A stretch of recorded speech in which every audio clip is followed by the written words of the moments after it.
All right, let's go ahead and look at two examples of this. So if we wanted to, just like what we were talking about, this idea of intersection. So if you have an inequality that is, in both of these are and situations because this is a compound inequality with two parts.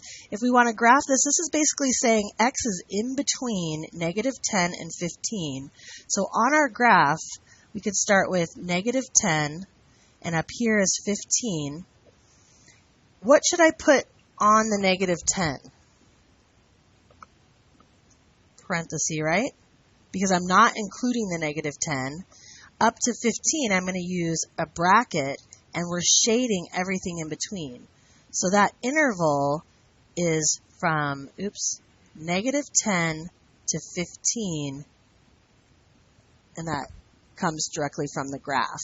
In order to set this one up to solve, we would really want to isolate x on both sides. So here I'm going to divide both sides by 2, and we get x is greater than 5, greater than or equal to 5. Here, what would you do to solve for x? Divide by negative 3, and we get x. Since I divided by negative 3, what do I need to make sure I do? Yep, flip the inequality. Oops, and I didn't flip it. So x is greater than, because I'm flipping it the opposite direction, 6. And so if I wanted to make that into an inequality where it's all joined like this is saying x is greater than greater than or equal to 5, and then x is greater than 6. So think about that for a minute. If I were to graph both things, let's graph one.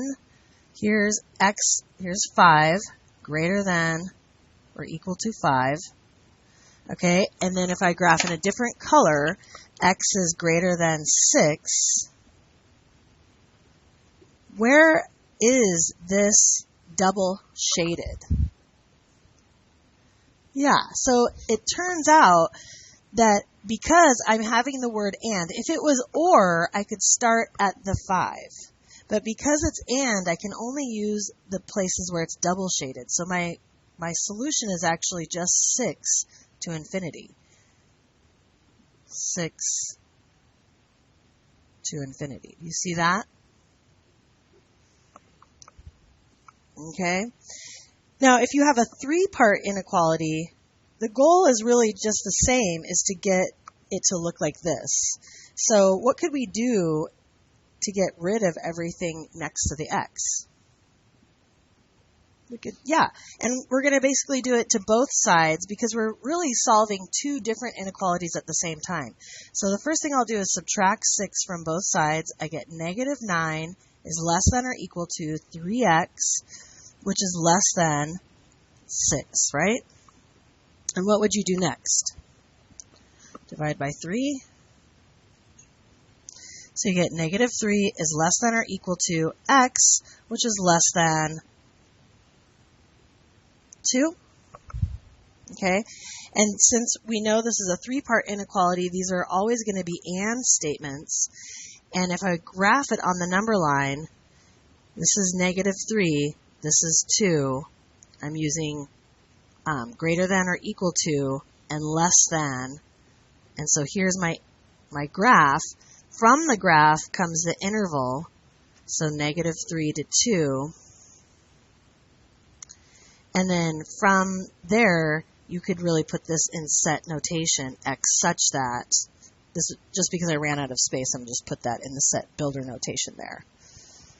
Okay, what about this one, example 2? There's a little bit more going on because you have that, you're dividing the whole thing by 2. Would there be a way, if I'm taking this whole part and I'm dividing it by 2, that I could get rid of the divide by 2? Yeah. So if I multiply this side by 2, this side by 2, this side by 2, these 2's will cancel. I have negative 6 is less than 1 minus x is less than 10. Right? Does everybody see where I got that? Some fancy footwork, right? And what would you do next, you think? Subtract 1 from all sides, right? So we have negative 7 is less than negative x is less than 9. And what happens to get x by itself? What would you need to do? Yes, divide by -1. Now, when we divide by -1, what do we have to remember to do? So we might write it like this, because in math we like to go from least to greatest. You could write it as -9 is less than x is less than 7. Do you see what I did with those signs there? Even though I flipped them, I flipped the whole thing so that I was going from least to greatest. Then my interval would look like starting at -9, ending at 7, and we have everything in between. So the interval would be from -9 to 7. And by the way, you can check these too. If you can think of a number, can you think of a number between -9 and 7? One of our favorite numbers? 0. 0's in between. If you were to plug in 0, would that make it true? So let's see. 1 minus 0 is just 1. 1 divided by 2 is a half. Is half in between -3 and 5? It is. I just did a mental check, okay? So go ahead and try the next few examples.